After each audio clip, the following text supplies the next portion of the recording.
Cejudo, he got booed. I have never seen a more disrespected world champion. True or false? Is Aljamain Sterling the most disrespected champion on the UFC roster? When Aljamain Sterling defeated former double champ Henry Cejudo, he got booed. When he defeated the former champ TJ Dillashaw, he also got booed. When he faced the champ Peter Yan, Aljo got booed when he walked in and got booed when he won. Here's the thing though, Aljo is American and Yan is Russian. They were fighting in Jacksonville, Florida. This is my thing with the Aljamain. Hey, Aljamain in general, he doesn't have a big fan base. He's not like a fan favorite. I mean, his fighting style, not really wrong with his fighting style. He just doesn't have a big fan base. Then the Peter Yan fight. Peter Yan was winning. Then he kneed him in the face. And that should be 100% Peter Yan's fault. Everybody should blame him. Should be shitting on Peter Yan. You stupid. Why would you do that? But the Aljo acting part afterwards is what got people like, oh, I can't mess with this dude. He's an actor, Oscar award-winning nominee, and all that other stuff.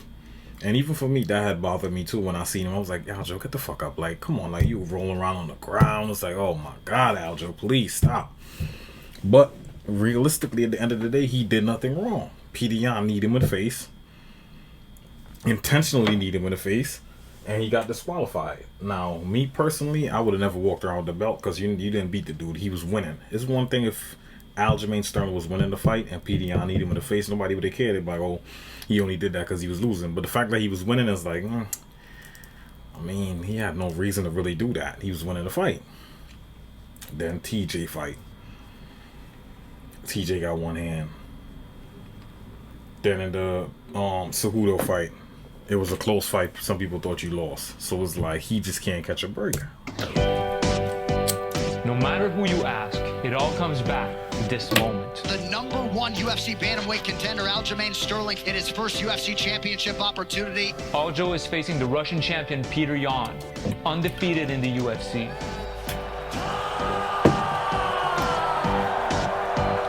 By the fourth round, 2 out of 3 judges have Peter Yan winning the fight. Until this happens. Peter strikes Aljo with a knee to the face. We only have a couple of rules in this sport. Don't poke his eyes, don't bite the son, and don't kick him when he's down. Because Aljo can't continue to fight, Yan is disqualified. Even though he was losing the fight, Aljo becomes the champion. It's really the acting. For me personally, you're not seeing me with that belt because I got so much pride I could give some away. So you're not seeing me walking around with that belt and taking pictures. Yo, my whole family, I gotta go. They'd have been tight. It's not going to be no celebration, no party going on. You see me losing that fight. Like, it doesn't matter if you got the belt now. You didn't get the belt by winning the fight. You got the belt by disqualification. It's like you crying, rolling around. It's like, oh, even me, I was like, oh no. As he was doing it, I remembered watching it vividly. As it was happening, I was like, oh my God, this is not good. Aljo's gonna lose a lot of fans because of this. Like, wow, you don't have a lot of fans anyway. Then you pull a stunt like that, even though he didn't do nothing wrong. I gotta keep reiterating that because the way it seems as if like he need Peter Yan in the face. That's not what happened. But the rolling around and it's like, oh my God. Then you got the belt, and then he leaned into it because people was fucking with him. But it's like the champion. But the world doesn't hate him yet. No, that would only happen a few hours later after he did something truly unforgivable. I think I'm gonna start breaking down the UFC the nature fights. of it, we gotta go back 100,000 years ago. I'm not kidding. One morning, Clay goes hunting. As he's walking through the jungle, he stumbles across a tiger. Yet he comes back a few hours later, perfectly healthy. He sits down around the fire and tells his homies, guys, as I was walking through the jungle, a tiger attacked me. At this precise moment, Everybody's wondering the same thing. How are you still alive? Got the same What did you microphone do? I got. Why do we need to know? Blue Yeti, baby. Because if we find ourselves got in the that nano, same but same situation, shit. we need to know what to do to survive. Clay's story contains information vital for our survival. And it goes way beyond surviving tigers. Research suggests language evolved to swap social information back when we were living in Stone Age tribes. In other words, we gossip. We tell tales about the moral rights and wrongs of other people, punish the bad behavior, reward the good, and thereby keep everyone cooperating and the tribe in check. Stories about people being heroes or villains, and the emotions of joy and outrage they triggered were crucial to humans for thousands of years. Information about the world and people.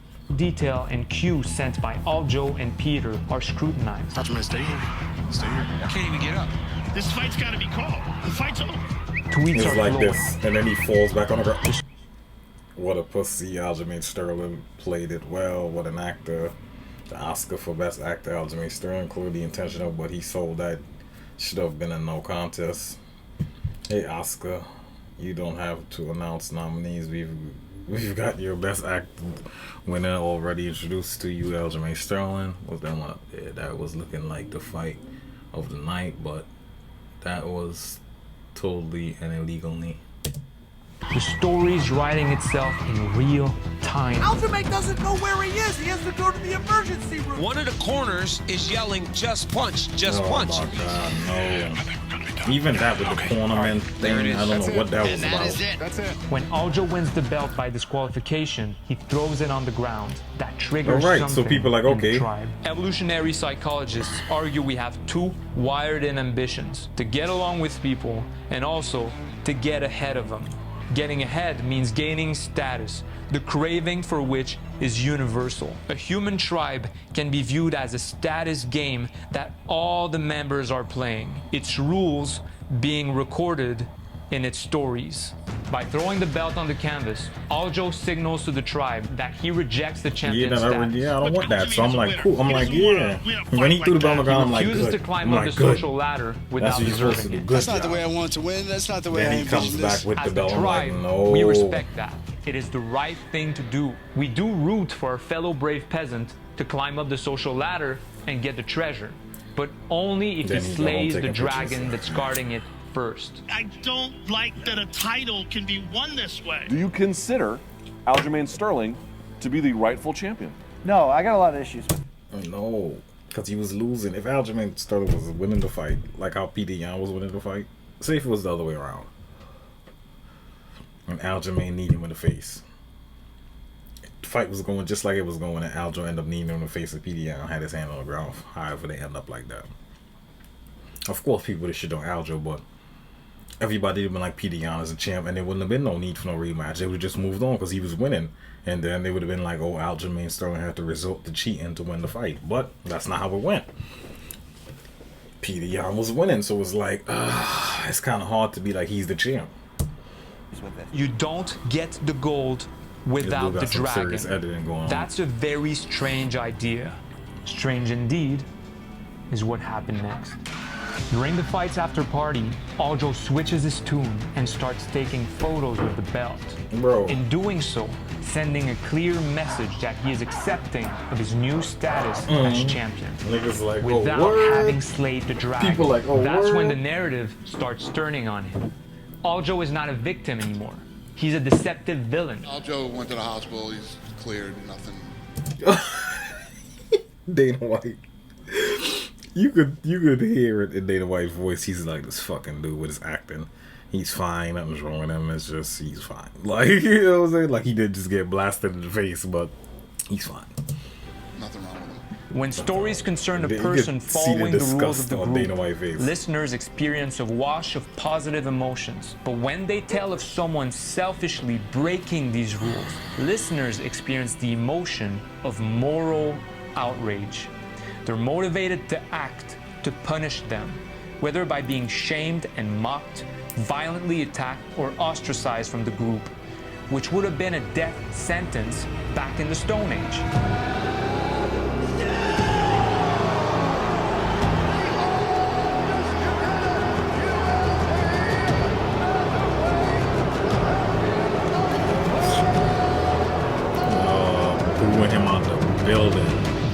Okay, guys, I know I've been throwing a lot of information your way so far. Yeah, actually, I got a couple questions. So do I. Is everybody subscribe to the channel? Speak up like a man. If you're enjoying the content so far, just subscribe to the channel, guys. I can't hear you. I can't hear you. Speak up like a man. Let me tell you this. This video is actually sponsored. Say it again. This video is sponsored by AG1. Nigga stupid. Like, before he got some good editing going on here. He got some good editing going on. Guys, I drink AG1 every single morning now. Let me tell you why. Exactly. Why? I'm telling you why. Tell us why. Come on, man. Do you have time to figure out which supplement you should be taking on a daily basis and when? Not at all. I mean... Me neither. Check this out. AG1 solves that problem for me. It's a nutritional drink. One scoop contains That's how you throw in a 75 sponsor to get that sponsor money while Beat still 1 playing year into the video. Smart. Let's get back to it. When the rematch is announced, the tribe wants Aljo to be punished for his deception. The roles are reversed. The peasant has become the tyrant. The dragon has become the hero, who will reestablish order in the realm. By that time, Aljo has fully embraced his role as the villain. You might as well. They hate you. They hate you anyway. Tom, what can you do in this situation? Punch him in the face. Yeah. Okay, now Marab. Watch out, man. Yeah. Niggas good. Bro. What the hell is wrong with you? Hey, we booked for W's. They booing him out the building, bruh. God damn. Aljamain Sterling shocks the crowd and silences the noise. Guaranteed. Bet your motherfucking money. Put your money up. The world. But he had to win that fight, bro. He had, cause literally everybody they mom win. I remember seeing some comments to people like, "Oh my god, wouldn't it be funny if Aljamain was to win this fight?" Cause everybody thought he was gonna get slaughtered. Every comment in every section across the world before that second fight, everybody thought he was gonna lose. I was reading the comments. People, he's gonna get murdered, Peter Yan by death, Peter Yan by manslaughter, all type of shit they talking. I'm like, and in my mind, I'm like, yo, if Aljo come and pull this shit off, they're gonna be upset. The way all that shit they was talking, I'm like, oh, if Aljo come win this fight, that'll be justice right there. I'll tell you. Who the fuck master is, baby? Let's go! Give us your thoughts on what it means to have this rematch. And I thought Peter Yan, I'm not gonna lie, I thought Peter Yan was gonna beat the shit out of him. Especially after that first fight, I'm like, he's gonna get, oh, Peter. He's doomed? He's doomed. I mean, Joe. Everybody Joe goes Rogan's back. stupid. This was the belief. Aljo didn't follow the script. Aljo excels in the second fight, but he wins It by was a split close decision. fight. It could have went either way. The dragon I gotta go back and rightfully watch earned it. the I can't really treasure. remember who One won, out but of it 3 could have went either judges way. doesn't believe so. That's not convincing enough. So to switch that's the name. not good. So now people like, anytime it's a close fight, people already hate you. After all that shit coming off the first fight, you win the second fight narrowly by the skin of your teeth. People like, fuck out of here. Peter Yan won, he landed. It's like, so he had to finish him. And I honestly believe right now, at this point, no matter what he do, people are still gonna hate him. He could get 10 finishes in a row, people are still gonna boo him. I'm telling you, because it's almost like it's fun to hate on him now. Certain people is like, it's almost like the thing to do is just talk shit about them. You know what I'm saying? No matter what they do, you're just gonna find something to talk shit about them. I'm telling you, he's at that stage now. If he had stopped Peter Yan, the whole narrative would have changed, and people, I still believe people would have still talk shit about him, but it would have been at a lesser level. But the fact that he lost, that he won this fight by the skin of his goddamn teeth, he was supposed to have stopped Peter Yan. If he stopped him, people would have been like, oh, okay, they would have eased up a little bit, but you edged that fight. You beat the shit out of TJ with one arm. You edged the fight with Cejudo. It's like, they like, oh yeah, I'm gonna shit on Aljo for the rest of his career. He gotta move up and beat Volkanovski, and I know that ain't happening. Volkanovski's the man. I ain't gonna fuck. That's my guy right there. I'll fuck with Volkanovski. He's not fucking with Volkanovski. Volkanovski gonna beat the shit out of him.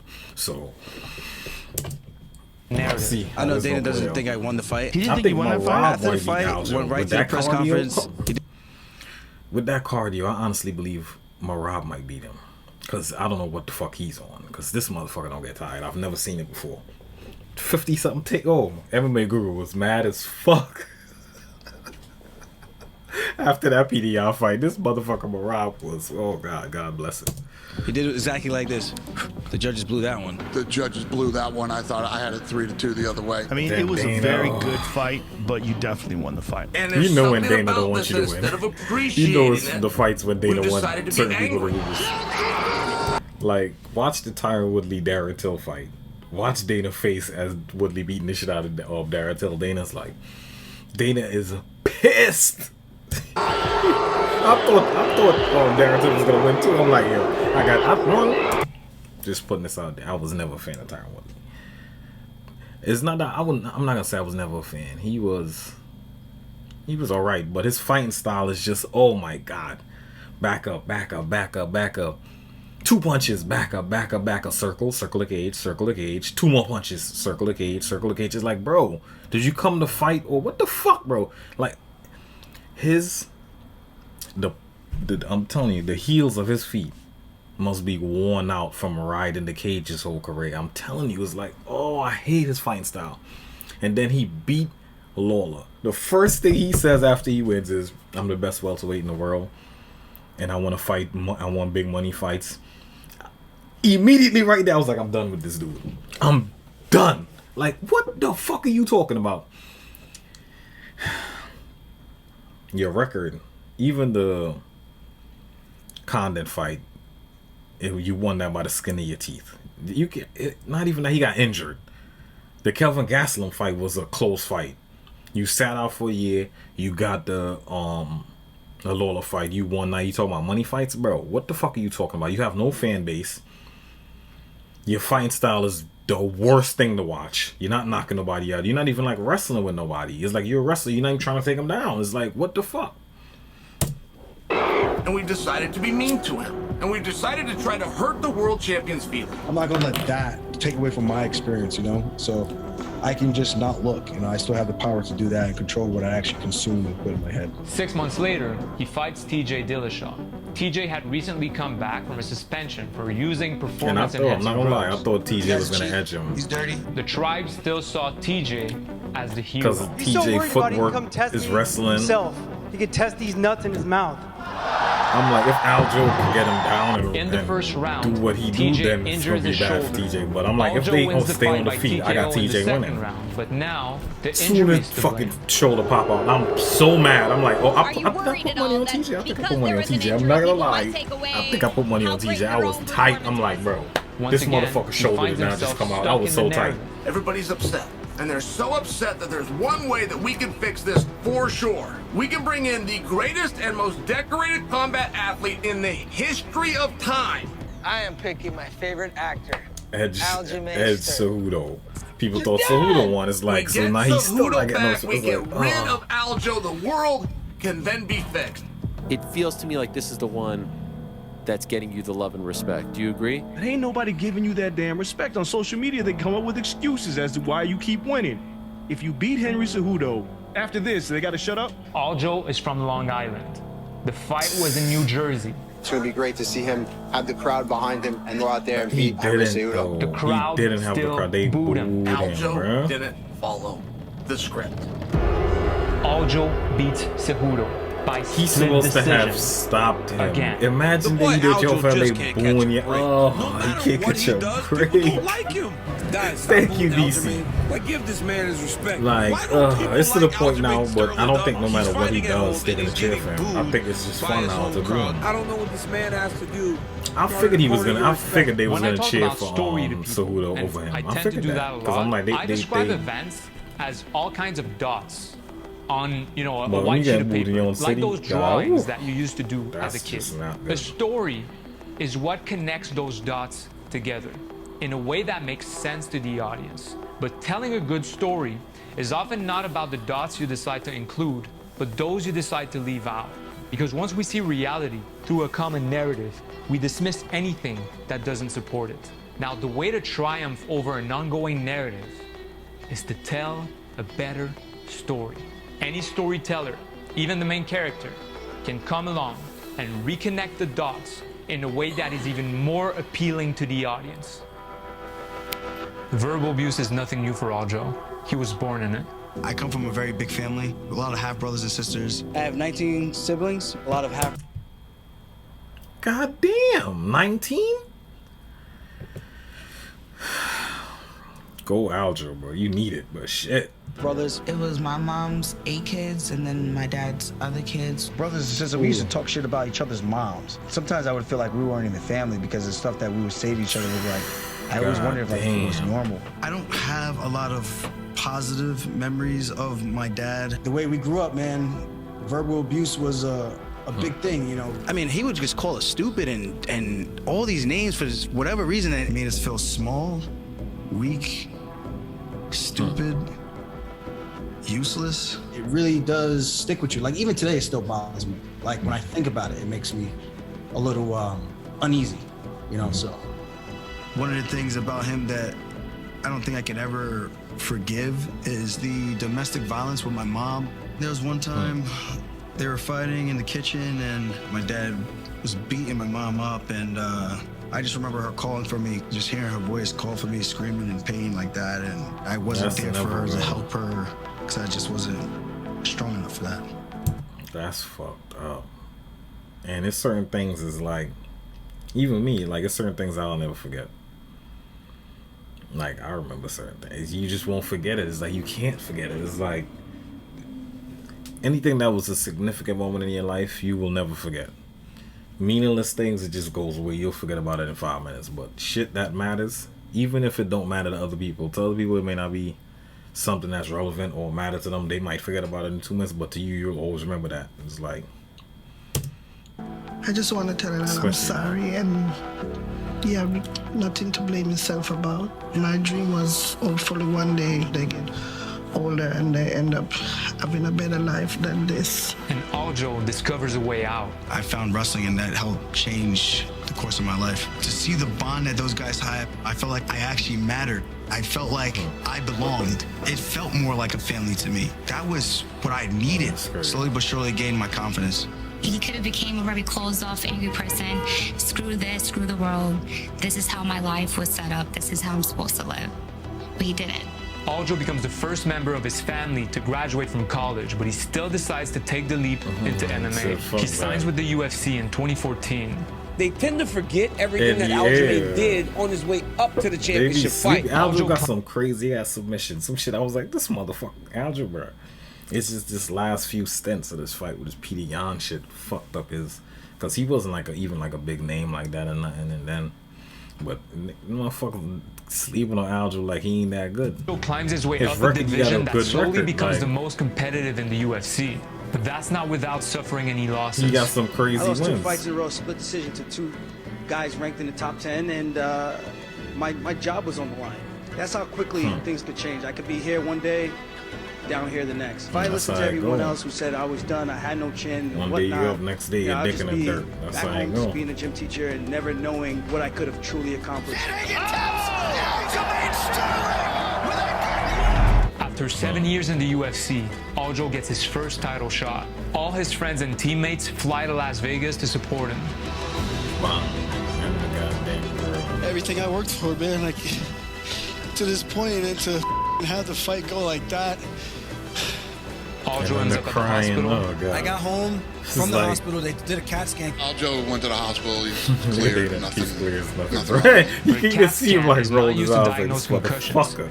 It's used to make sure there's no bleeding on the brain. And here I come back from the hospital, and I still don't remember much of the night. I had to get like people to kind of help me recall what actually happened. Someone brought out the belt. I don't know who it was. I think it was Marab actually. And he was like, "No, brother, you deserve this. You earned this." That this was special to have people that care about you. We had a toast. I said a couple words. There was videos out, and I never posted anything. And all of a sudden, because they handed him a belt, because he was on the receiving end of an illegal strike that ultimately earned him the championship. He didn't do anything wrong. And you turned on him. And he's never quite been able to straighten that out. And the fans antagonizing me is literally the reason why I went that route. You people that set out to be jerks, and there's a lot of you, have succeeded. You know, they're telling me I'm the champ, but I don't feel like it. You know, I am the champ, but I don't feel. And of course, it's like people, a lot of people is gonna be like, oh, they don't like him because he's black and da da da. Of course, there's gonna be some fans out there that just like fuck Aljo and just don't like him because he's black. You know what I'm saying? And there's just people like that in every sport. Every sport has people like that, but that's not the majority. The majority is really this Marab shit, not Marab shit. It's this fucking Peter Yan shit, and it's just, come on, it's just been like bad luck after bad luck. Every fight he's had after that has always been an asterisk by it. It either been a close fight, people thought he lost. It's like it's always been something, so he just can't get a good solid win where there's no dispute, there's no nothing. Since that Peter Yan shit, and then the acting shit, there's just people like, fuck him. So it's like, of course there's gonna be some fans in there that deep down this was the perfect reason they was looking for to be like, I hate him. Oh, and that's the reason. It's like, you still hate him because of that? Just say you're racist, you know what I'm saying? But there's some motherfuckers that genuinely still don't like him because of that. And no matter what he do, they will not like him until he retire. Like, or he beat like fucking Alexander Volkanovski or some shit. Looking at all the past trauma that he's experienced to where he is now, he's already a champ. Now keep in mind, that was just another story.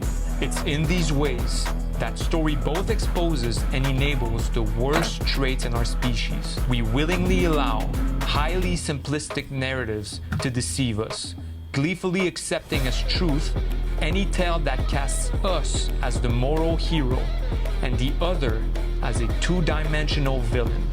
We're being sold a story. Stories are everywhere and seduce us into believing that, even in our hatred, we are holy.